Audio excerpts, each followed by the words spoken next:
Video like जरूर कर लीजिए और ऐसे वीडियो लगातार फ्री में पाने के लिए चैनल को तुरंत सब्सक्राइब कर लीजिए और बेल आइकन को जरूर टैप कर लीजिए ताकि आगे भी सारे वीडियो आपको मिलते रहे। यूट्यूब में फॉलो करते हैं तो प्लीज ये वाला फ्री टेलीग्राम चैनल जरूर ज्वाइन कर लीजिएगा। सारे नोटिफिकेशन सारे अपडेट यहीं पे आते हैं, ध्यान रखिए। नमस्कार दोस्तों, स्वागत है आपका यूपी पीसीएस लेटेस्ट न्यूज़ में। मेरा नाम आशीष तिवारी है। आज हम लोग ने शुरू कर दिया है आधुनिक भारत का इतिहास। पूरी कंप्लीट मॉडर्न हिस्ट्री देखेंगे दोस्तों। कोई भी क्वेश्चन अगर इससे छूट जाए तब आप बताइएगा। हर एक चीज़ देखेंगे बहुत ही मज़ेदार वे में, पूरा मैप दिखा के पिक्चर्स के साथ। आपने बहुत बार हिस्ट्री कहीं पढ़ी होगी पर एक बार मुझसे पढ़ के देखिए, ठीक है। तो इसको देखेंगे। ये आपके यूपी पीसीएस जो 2024 का प्रीलिम्स है उसके लिए है, प्लस अगर आप 25 में देना चाहते हैं तो उसके लिए भी होगा, प्लस मेंस का भी है। ये भी समझिए, मेंस प्लस प्री दोनों में आपके ये काम आएगा, ठीक है। बहुत ही शानदार लेक्चर होने वाला है। तो बस अपनी पेटी को बांध लीजिए, क्लास में ही याद कराऊंगा। अगर पेन कॉपी लेके बैठ जाओगे तो ज़्यादा मज़ा आएगा, नोट्स बना लोगे। और अगर ये नोट्स चाहिए, एकदम शॉर्ट नोट्स हैं मॉडर्न हिस्ट्री के, जो आपके प्री प्लस मेंस दोनों के लिए, तो आप इन नंबरों पे कांटेक्ट कर सकते हो, ठीक है। यूपी पीसीएस के ऐसे सारे सब्जेक्ट के लिए, चाहे प्री का हो चाहे मेंस का, कंप्लीट स्टडी मटेरियल मिल जाएगा। और कुछ कहीं से नहीं पढ़ना कि इस बुक से ये निकालो, उस बुक से ये टॉपिक पढ़ो, कुछ नहीं, सब एक ही जगह मिल जाएगा आपको। तो चलिए वीडियो को शुरू करते हैं। तो आज सबसे पहले हम लोग देखेंगे यूरोपीय कंपनियों का भारत में आगमन, ठीक है। तो आपको पता है दोस्तों, यूरोपियन कंपनियां जो भारत में आई, तो सबसे पहला क्वेश्चन तो यही बनता है कि इनको क्रोनोलॉजी में सेट करिए दोस्तों, ठीक है। तो क्रोनोलॉजी ये है भैया कि सबसे पहले कौन आए हैं? पोर्तुगीज़ आए हैं, उसके बाद डच आए हैं, फिर अंग्रेज़ आए हैं, फिर डैनिश, उसके बाद फ्रांसीसी। मतलब फ्रांसीसी लास्ट में आए हैं और लास्ट में ही जाएंगे पुडुचेरी को छोड़ के। तो कहने का मतलब कोई बनवाए क्रोनोलॉजी तो बता दो कि पोर्तुगीज़, फिर डच, इंग्लिश, डैनिश, फिर फ्रांस। पहला क्वेश्चन तो ये तैयार हो गया कि भारत में यूरोपीय शक्तियों का आगमन कोई पूछे, कह रुको मैं बता रहा हूँ। Portuguese, Dutch, English, Danish, French, ठीक है। Portuguese, Dutch, English, Danish, French. अब भैया थोड़ा हाई लेवल सवाल कि अब अगर इनमें से पूछ ले भैया, अंग्रेज आए तो डच से बाद में, भाई 1608 में विलियम हॉकिंस आता है जहांगीर की कोर्ट में, पर English east India company Dutch से पहले ही बन जाती है 1600 में। कहाँ पे? ब्रिटेन में। तो ये भैया डीप लेवल का सवाल है जो कि असर्शन रीजन में आ सकता है, ठीक है।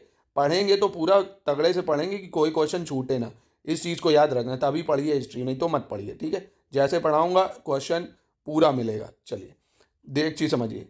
यद्यपि एक चीज़ लिख भी दी यहाँ, अंग्रेज अंग्रेज जो है डच के बाद आए थे, अंग्रेज डच के बाद आए थे, परंतु उनकी ईस्ट इंडिया कंपनी की स्थापना जो है डच ईस्ट इंडिया कंपनी से पहले ही हो चुकी थी। ये चीज़ यहाँ लिख भी दी गई, ठीक है। समझ गए मेरी बात? क्या बोला मैंने? चलो याद करवा देता हूँ फिर से, अगर भूल गए हो। नए हो भैया, नए हो। तो भैया मैंने बताया पहले पोर्तुगीज़ आए, फिर डच आए, फिर इंग्लिश आए, फिर डैनिश आए, फिर फ्रेंच आए। और इसमें भी सर फिर आपने ये बताया कि इंग्लिश आए तो डच से बाद में, पर English east India company sir Dutch से पहले ही बन गई थी 1600 ईस्वी में। बहुत बढ़िया सर, मुझे समझ में आ गया सर। आगे बढ़िए सर, ठीक है, आगे बढ़ते हैं। अब भैया इसका कारण समझिए क्या था। पहले इसको हल्का सा पढ़वा देता हूँ फिर बता देता हूँ, ठीक है। पूरा मैप समझाऊंगा तब समझ में आएगा। पहले एक बार रीड कर लो। प्राचीन काल में यूरोप और भारत के बीच जो व्यापारिक संबंध था यूनानियों के साथ आरंभ हुआ, और मध्यकाल में यूरोप का भारत से व्यापार कई मार्गों से होकर जाता था। तो कहने का मतलब इन शॉर्ट एक चीज़ समझो। चलिए अब एक बार ये मैप देखिए। देखिए ये भारत है, आपको पता है भैया हमारा प्यारा भारत है, और भारत से ट्रेड सबको करना था, ठीक है। और उस टाइम ये स्विस कैनाल तो खुली नहीं थी और ना ये वाले रास्ते की खोज हुई थी दोस्तों। पहली चीज़ क्या मैंने बोला, इस रास्ते की अभी कोई खोज वास्को डी गामा ने नहीं करी है। अभी जो भी यूरोपियन लोग ट्रेड करते थे वो दो जगह से करते थे। एक ये फारस की खाड़ी, जिसको गल्फ ऑफ पर्शिया बोलते हैं। फारस की खाड़ी हिंदी में बोलते हैं इसको, फारस की खाड़ी, पता होगा आपको ये, या गल्फ ऑफ पर्शिया। या ये लाल सागर से करते थे, अभी स्विस कैनाल भी नहीं बनी थी, या लाल सागर से करते थे। और लाल सागर से कम इसलिए करते थे क्योंकि यहाँ कोहरा वोरा बहुत होता था, बहुत ज़्यादा, और ये स्विस कैनाल बनी नहीं थी तो दिक्कत आती थी यहाँ पे। सबसे बेस्ट रहता था ये फारस की खाड़ी, और यहाँ पे डोमिनेंस रहता था ये अरबियों का, है ना, मुस्लिम रूलरों का। इसके बाद क्या हुआ, 1453 के आसपास, जब यहाँ पे कुस्तुतुनिया, ये पूरा कुस्तुतुनिया रीजन है, यहाँ पे टर्की ने कर लिया कब्जा। अब टर्की ने कर लिया कब्जा तो यूरोपियों को जो भी व्यापार करना पड़ता था इनको देना पड़ता था, इनको बहुत ज़्यादा टैक्स। और जिस भी भारत की चीज़ों पे सबसे ज़्यादा प्रॉफिट होता था वो ये ट्रेड करने नहीं देते थे, वो ये लोग खुद ही करते थे, है ना, और खूब सारा पैसा वसूलते थे। तो यार यूरोपियन को लगा कोई ऐसा हमें रास्ता मिल जाए कि जिससे इन लोगों का मीडियोकर खत्म हो जाए। मतलब ये जो हमको यहाँ टोल टैक्स भरना पड़ता है ना, ये ना। अब जैसे आप नहीं कि आपको कहीं जाना है यार, इतने सारे टोल हैं, टोल से बच जाए तो हज़ारों रुपए बच जाए तो शॉर्टकट मार लें। तो भैया ये दिमाग लगाया वास्को डी गामा ने, है ना। तो वास्को डी गामा तो खैर बाद में पहुंचता है, उसके पहले बार्टोलोमो डियास आता है। तो ये पूरा नया रास्ता खोजा जाता है। ये देखिए केप ऑफ गुड होप, ये है क्या है, केप ऑफ गुड होप होते हुए ये पूरा रास्ते से ये पहुंचता है कैलीकट पोर्टुगीज में। कौन, वास्को डी गामा। अभी बताता हूँ उसको भी पूरा। तो ये पूरा देखिए कितना लंबा रास्ता था। अब इस रास्ते को भी बाद में और छोटा करके स्विस कैनाल बना दिया, मेडिटेरेनियन सी। तो देखिए टेक्नोलॉजी का फायदा है। तो ये चीज़ समझ में आई कि नहीं, आइए अब नोट्स देखते हैं। तो देखिए दोस्तों, एक मार्ग क्या बताया मैंने अभी, फारस की खाड़ी था, जिसके थ्रू मार्ग इराक तुर्की होते हुए कहाँ पहुंचता था, यूरोप में, मतलब जेनेवा वेनिस, ये यूरोप के शहर थे। और दूसरा मार्ग क्या था, लाल सागर वाला। दूसरा मार्ग लाल सागर, समझ गए ना। एक आपका गल्फ ऑफ पर्शिया से जा रहा है, दूसरा लाल सागर से जा रहा है, पर बाद में यही रूट चेंज हो जाएंगे। चलिए आगे देखते हैं, इतना समझ गए ना। चलिए बहुत बढ़िया। इस तरह भारत को यूरोप से मिलाने वाले दो समुद्री मार्ग थे। अब अगर पूछे कि पहले मॉडर्न इतिहास में या मॉडर्न हिस्ट्री में कहाँ कहाँ से व्यापार होता था, तो आप आराम से आप बता सकते हो, ठीक है, कि एक भैया प्रथम फारस की खाड़ी से होकर जाता था और द्वितीय लाल सागर से होकर जाता था, ठीक है। इसमें कोई समस्या नहीं होनी चाहिए। इसमें फारस की खाड़ी वाला मार्ग ज़्यादा प्रचलित था, क्योंकि लाल सागर वाले में अभी बताया बहुत ज़्यादा कोहरा हो रहा दिक्कत होती थी, ठीक है। पर 1453 में जब कुस्तुतुनिया पर तुर्कियों ने जब अधिकार कर लिया, इस कारण पूर्वी और पश्चिमी के मध्य स्थापित मार्ग को तुर्कियों के अधीन हो गया और उन्होंने यूरोप व्यापारियों से पूर्वी देशों से व्यापार करने की सुविधा देने से इनकार कर दिया कि अब हम तुम्हें यहाँ से व्यापार करना ही नहीं देंगे। क्यों नहीं करने देंगे, क्योंकि बहुत ज़्यादा प्रॉफिट होगा वहाँ से।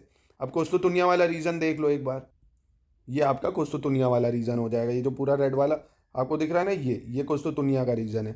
इस पर जब इनका अधिकार हो गया तो इन लोगों ने यूरोप को मना कर दिया, हम यहाँ देंगे नहीं, क्योंकि पूरा ट्रेड अब ये लोग करेंगे यहाँ से होते हुए फारस की खाड़ी से, और ये लोग मोटे दाम पे यहाँ बेचेंगे। तब फिर जाके इन लोगों की बुद्धि चमकेगी, यार यहाँ से निकले तो कैसे, नया रास्ता तो खोजो। क्योंकि क्या बोलते हैं वो, आपत्ति में ही वो क्या, आपदा ही अवसर को जन्म देती है, समथिंग लाइक दिस, है ना। ठीक है। तो अब फिर बाद में क्या होता, पुर्तगालियों और स्पेन वासियों भैया एक भौगोलिक रेस शुरू हो जाती कि भैया नया रास्ता खोजो। तो फिर एक पुर्तगाली नाविक जो होता है बार्टोलोमो मोडियास, 1487 में उत्तम आशा अंतरीप, केप ऑफ गुड होप जो बताया ना, ये जो अफ्रीका में केप ऑफ गुड होप, इसको खोज निकालता है। ये यहाँ तक पहुँच जाता है, पर पूरी तरह से भारत नहीं पहुँच पाता है। उसके बाद पर 1494 में, 1494 ईस्वी को स्पेन के निवासी कोलंबस ने भारत पहुंचने का मार्ग ढूंढते हुए अमेरिका की खोज कर दी। अब ये निकले तो भैया जापान पहुंच गए, चीन, इनके साथ तो वो वाला काम हो गया। इनके साथ तो भैया हो गया मोए मोए, पहुंचे ये स्पेन के निकले भारत के लिए, पहुंच गए भैया ये कहाँ पे, अमेरिका की खोज। तो अमेरिका की खोज कब हुई, 1494 में। किसने करी, कोलंबस ने करी, ये भी ध्यान रखना। स्पेन का था, निकला था भारत ढूंढने, पहुंच गया अमेरिका। 1498 ईस्वी में फाइनली पुर्तगाली वास्को डिगामा ने उत्तम आशा अंतरीप का, उत्तम आशा अंतरीप मतलब केप ऑफ गुड होप, ये याद रखना, चक्कर काटकर भारत तक पहुंचने में सफलता पाई। तो भैया यहाँ पे एंट्री हो गई किसकी, पोर्तुगीज़ की। किसकी एंट्री हो गई, पोर्तुगीज़ की। भारत में पश्चिम तट मालाबार तट मतलब कहाँ पहुंचा था, पता होगा आपको, कालीकट। कालीकट एवं कोचीन तथा गुजरात में सूरत, भड़ोच और कैम्बे प्रसिद्ध बंदरगाह थे। ये बंदरगाह पश्चिमी देशों के साथ भारतीय व्यापार के प्रमुख थे। कहने का मतलब है कोचीन, कैन्नौर, कैलीकट, ये सब जो भारत में यहाँ पोर्ट थे ना, इन्हीं से व्यापार अब होगा। तो कौन आ गया भैया, किसकी एंट्री हो गई, पोर्तुगीज़ की एंट्री हो गई। तो एक बार क्विक रिकैप देखते हैं।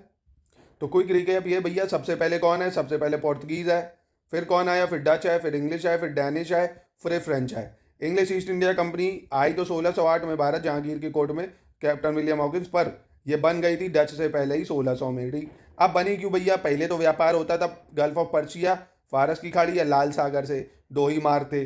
पर भैया ये जो यहाँ कुस्तुतुनिया वालों ने, टर्की वालों ने यहाँ कब्जा कर लिया पूरा, और इन लोगों ने यूरोपियन को व्यापार करने का देने से मना कर दिया कि अब भैया तुमको व्यापार यहाँ से नहीं करने देंगे, तुम लोग अपने जाओ, हमसे सामान लो और हमको टैक्स दो। तो इन लोगों ने क्या करा भैया, कोलंबस निकला, और कोलंबस भैया 1494 में पी खा के निकला मस्त, और ये निकल गया भैया इंडिया की तरह, अमेरिका पहुँच गया, यहाँ से घूमते घूमते घूमते घूमते पहुँच गया अमेरिका, ठीक है, इसको याद रखना। पर बाद में फिर कौन, कोलंबस, वो माफ़ कीजिएगा, कौन, अरे यार चंद्रगुप्त मौर्य, क्या नाम है इसका, Vasco da Gama. Vasco da Gama finally Bharat की खोज करता है, केप ऑफ गुड होप होते हुए कैलीकट पहुंचता है। तो इतना सामान समझ गए ना। अब यहाँ पे माल मसाला यहाँ भारत में ये लोग बिगाड़ना कैसे शुरू करेंगे वो देखते हैं। चलिए भैया पोर्तुगीज़ की कहानियाँ पढ़ते हैं, मस्त एक नंबर की। अभी बताता हूँ कैसे शॉर्ट नोट्स बनाओगे, इतने को आप कैसे छोटे में कन्वर्ट कर ले जाओगे ना, अभी ये सिखाता हूँ आपको। तो देखो आपको पता चल गया भैया कौन आ गया, पोर्तुगीज़ भारत आ गया। कौन आया, वास्को डिगामा। 1498 में कैलीकट पहुँचता है। कैलीकट के कौन से बंदरगाह पहुँचता है ये भी याद रखो, कप कडाबू, ये सब पूछ सकता है आप। कप कडाबू ये आपको कहीं नहीं मिलेगा, समझ रहे हो, सिर्फ यहीं के नोट्स में मिलेगा ये। बाकी इतनी सारी बुक्स मार्केट घूम रही हैं, नहीं मिलेगा आपको। कप कडाबू नामक पहुंचता है जगह पे। अब इसको बड़े मज़े की बात ये, इसको लाता कौन है? इसको लाता है भैया अब्दुल माजिद, एक गुजराती व्यापारी होता है ये, समझ रहे हो, गुजराती होता है अब्दुल माजिद। अब ये आपको लगेगा कैसे आ जाता है, तो ये यार गुजराती देखो पहले से व्यापार करते आते थे, इतिहास में ये पहले ही व्यापार करते थे। ये समुद्री रास्ते से यूरोप मतलब फारस की खाड़ी से व्यापार करता था। ये इसको वहाँ कहीं मिल गया होगा, ये वहाँ से इसको ले आया भारत कि यार ये नया मतलब नहीं, जैसे आज भी होता है ये नया व्यापारी है, लाओ इससे बात करके देखे अपना सामान महंगा बिक सकता है। तो ये ले आता है भैया। उस टाइम का रूलर होता है जैमोरिन, ठीक है। कैलिकट का रूलर कौन होता है? जैमोरिन। जैमोरिन बढ़िया इसको जड़ी बूटियाँ माल मसाले देता है और ये वहाँ जाके बेचता है तो 60 गुना लाभ प्राप्त करता है और अपना आने जाने का खर्चा, दारू वारू का खर्चा सब निकाल लेता है, तब भी इसको 60 गुना पैसा प्राप्त हो जाता है। तो यार पूरा यूरोप सोचता है यार बड़ा पैसा है वहाँ पे, तो मतलब अगर उससे वहाँ ट्रेड करेंगे तो कुछ सालों के लिए, जब तक पोर्तुगीज़ आए तब तक लिस्बन जो है, लिस्बन क्या है इस टाइम पोर्तुगल की राजधानी है, लिस्बन जो है समस्त व्यापारी का केंद्र बन के रह गई, सब वहीं से व्यापार करते थे। और उस टाइम राजा कौन था? मैनुअल वन, वाणिज्य प्रधान बन गया, तब ब्रिटेन रिटर्न का नामो निशान नहीं था भैया, समझ रहे हो। तो अब दूसरा भैया बेड़ा फिर भेजा गया कि जाओ यार बहुत पैसा है, कमाओ यहाँ से। 1500 में कौन आया? Pedro अल्वेरेस Cabral. कौन आता है? पेड्रो अल्वेरेस कैब्रल के नेतृत्व में दूसरा पुर्तगाली जत्था आया फिर से कालीकट, और एक अरबी जहाज को पकड़ के वहाँ के रूलर को दे दिया। जैसे आज हम लोग नहीं बटरिंग करने के लिए खूब सारा गिफ्ट देते हैं जहाँ से हमें फ़ायदा होता है, उसको गिफ्ट दे दिया बढ़िया। 1501 में वास्को डिगामा दोबारा भारत आता है, ये भी याद रखना है। वास्को डिगामा दोबारा भारत कब आता है? 1501 में। और पुर्तगालियों की पहली फैक्ट्री लग जाती है 1503 में कोचीन में। चलो भैया आए 1498 में, 5 साल में ही बढ़िया फैक्ट्री लग गई, ठीक है। और किला भी बना लिया कि पूरी तरह से इनकी फैक्ट्री बंदोबस्त है, कोई आक्रमण ना हो, ठीक है। तो 1503 में पहली फैक्ट्री कहाँ लगती है? कोचीन में लगती है। 1505 में उन्हें कैन्नौर में दूसरी फैक्ट्री भी लगा ली भैया, बहुत तेज तरक्की करी। और 1505 ईस्वी में फ्रांसिस्को डी अल्मेडा को पहला पुर्तगाली वॉयसरॉय बनाया गया, ठीक है। क्या है अब इन शॉर्ट इसको देखो, मैं बताता हूँ आपको कैसे नोट्स बनाने हैं। देखिए बहुत धमाकेदार चीज़ सिखा रहा हूँ, कैसे शॉर्ट नोट्स बनते हैं पूरे के ऐसे। आपने notes study for civil services के ले लिए, ठीक है, बढ़िया, उसको मैंने यहाँ पढ़ाया, आपने भी पढ़ लिया एक बार उस नोट से, फिर शॉर्ट नोट्स बना लिए एग्जाम के लिए, तब जाके एग्जाम टाइम में रिवीजन कर पाता है इंसान, समझ रहे हो। जैसे आपने चैप्टर लिखा, आपने वो मैंने बताया पहले पोर्तुगीज़ है, फिर डच है, फिर इंग्लिश है, फिर डैनिश, फ्रेंच, आप हिंदी में भी लिख सकते हो, ठीक है, मैंने शॉर्ट के लिए बताया आपको। पोर्तुगीज़ का टाइम पीरियड लिख लिया, डच का लिख लिया, इंग्लिश का लिख लिया, डैनिश का लिख लिया, फ्रेंच का लिख लिया, ठीक है। अब पोर्तुगीज़ 1498 में वास्को डिगामा आया, अब्दुल माजिद पायलट था, कालीकट में आया, रूलर कौन था कालीकट का? जैमोरिन। लिख लिया, काम खत्म। 1500 में पेड्रो अल्वेरेस कैब्रल दोबारा आया भारत, क्योंकि प्रॉफिट बहुत हुआ, पूरा पोर्तुगीज़ इतना कमाई कर रहा है तो पोर्तुगीज़ व्यापार केंद्र बनी गया। तो 1503 में इनको पहली फैक्ट्री लगा दी गई कैलीकट में। 1501 में वास्को डिगामा दोबारा भारत आया और 1505 में दूसरी फैक्ट्री लगी कन्नौर में। पहला वॉयसरॉय पुर्तगाल का बना कौन? Francisco de Almeida. Francisco de Almeida, ये लो हो गया सब रिवीजन की नहीं शॉर्ट में, बेहतरीन, समझ लो। ऐसे जब पढ़ाई करोगे तब जाके modern history pre plus mains के लिए कवर होगी। बकैती करने से कुछ नहीं हो, मुझे गालियां देने से, मेरे को बकैती करने से कोई फ़ायदा नहीं होगा, पढ़ाई तो करनी पड़ेगी। ये यूपीएससी में भी आएगा, स्टेट पीछे से जो भी दो काम तो हो ही जाएगा, ठीक है। बाकी किसी को मैं नहीं पसंद हूँ उसका मैं कुछ नहीं कर सकता। और बाकी यार देखो मैं इस पर डिपेंड नहीं हूँ, है ना, कि मैं आप उसमें कुछ कर रहे हो तो आ रहा हो, मेरे को इन सब चीज़ों से मतलब नहीं, मेरे पास बहुत काम है और भी, ठीक है। चलिए खैर वो सब चलता रहता है। आप ये चीज़ समझ में आई कि नहीं? आप एक चीज़ बताओ पहले, मज़ा आया कि नहीं? ठीक है, ऐसे पढ़ाई होगी। चलिए आज पोर्तुगीज़ के बारे में पूरा पढ़ा दूंगा, जरा आज रिस्पॉन्स लेता हूँ आपसे थोड़ा, फिर और भी चीज़ें धमाकेदार एक दो बताऊंगा। मॉडर्न हिस्ट्री ऐसी पढ़ा दूंगा ना, मज़ा आ जाएगा, भूलोगे नहीं कभी। अब पहला फ्रांसिस्को डी अल्मेडा आया भैया, कौन आया? फ्रांसिस्को डी अल्मेडा, पहला वॉयसरॉय पोर्तुगीज़ का। टाइम पीरियड अपन को याद रखना पड़ेगा, 1505 में आया है तो 4 साल के लिए रहेगा, ठीक है। प्रथम वॉयसरॉय है, 1505 में आया। इसने ब्लू वाटर पॉलिसी चलाई, आपको ये याद रखना है, क्या बोलते हैं? ब्लू वाटर पॉलिसी या शांत जल की नीति, ठीक है। ब्लू वाटर पॉलिसी या शांत जल की नीति, आपको ये अच्छे से याद रखना पड़ेगा, ठीक है। और ब्लू वाटर पॉलिसी का मतलब ये था कि जो इंडियन ओशियन है ना, इंडियन ओशियन, वहाँ पे इसको पुर्तगाली पावर को एकदम टॉप पे करना था कि पुर्तगालियों से ज़्यादा व्यापार वहाँ कोई कर ना पाए, यही मतलब था ब्लू वाटर पॉलिसी का, ठीक है। अब दोस्तों एक चीज़ और होती घटना, 1508 ईस्वी में, अब देखो पुर्तगाली इतना व्यापार करने लगे, वहाँ पे मिस्र और तुर्की वालों ने तो इनको बैन कर दिया था, अब उनसे ज़्यादा दौलत ये छापने लगे, तो यार गुस्सा तो आएगी। तो गुजरात के नौसैनिक अब गुजराती पायलट लाए ही तो उनको नुकसान होने लगा, क्योंकि इनसे रिश्ते खराब हो गए। अब गुजरात के जो नौसैनिक थे, मिस्र वाले थे, तुर्की वाले थे, ये लोग क्या करते हैं, एक चोल सब के पास युद्ध होता है इनका। अब ये मत रखो, कोई भी दिक्कत नहीं, इनका युद्ध होता है इंडियन ओशन में, और ये उसके बेटे को मार देते हैं, अल्मेडा के पुत्र को मार देते हैं। तो ये बदला लेता 1509 में, इन सारी आर्मी, इनके नौसैनिकों को मतलब भूत बना के मारता, मार डालता, सबको मारता है, पराजित कर देता है। अब इस विजय से एशिया में ईसाई जगत की नौसैनिक श्रेष्ठता स्थापित हो गई, क्योंकि इनकी नौसेना बहुत तगड़ी थी। जब इन्होंने कंबाइन इन आर्मियों को हरा दिए तो यहाँ पे इनका आधिपत्य स्थापित हो गया। मान लो यहाँ पे मोदी जी को कोई हरा दे तो वो मोदी से भी बड़ा हो गया, नहीं तो अभी कौन है। अब भैया पॉलिटिक्स का मैं नाम ले लेता तो लोग मुझे बहुत गरियात। भाई मैं एक बात बता रहा हूँ, ठीक है, वो चीज़ फिलहाल आप एक चीज़ ध्यान रखो, ठीक है, समझ गए। इसके बेटे को मारते तो वो उसको मार देता है। बाकी पोर्तुगीज़ को हिंद महासागर में एकदम एक नंबर का बना देता है, पोर्तुगीज़ से बड़ा कुछ नहीं था, समझ गए। बस फ्रांसिस्को डी अल्मेडा में याद कितना रखना है, टाइम पीरियड याद रखना है। ब्लू वाटर पॉलिसी चलाई, क्या थी, इंडियन ओशियन मतलब हिंद महासागर में यूरोपीय शक्तियों को, पुर्तगाली शक्ति को एकदम ताकतवर बनाना था उनके व्यापार को। 1508 में गुजरात में तुर्की वालों ने इसके बेटे को मारा, तो 1509 में इसने सबको पेल दिया। फिर दूसरा आता है अल्फांसो डी अल्बुकर्क, बस तीन है, तीन ही याद रखने हैं, 1509 से 1515, 1509 से 1515 फ्रांसिस्को डी अल्बुकर्क, ठीक है। अब ये अल्बुकर्क जो था, इसे भारत में पुर्तगाली शक्ति का वास्तविक संस्थापक माना जाता है। ये स्टेटमेंट एकदम रटी होनी चाहिए, बहुत इंपॉर्टेंट स्टेटमेंट है कि पुर्तगाली शक्तियों का वास्तविक संस्थापक किसको माना जाता है, तो फ्रांसिस्को डी अल्बुकर्क, माफ कीजिए अल्फांसो डी अल्बुकर्क, किसको, अल्फांसो डी अल्बुकर्क, ठीक है। अल्मेडा के बाद आता है ये, एक चीज़ याद रखना, ठीक है। अब 1510 में अल्बुकर्क ने बीजापुर के आदिल शाही सुल्तान से गोवा जीत लिया।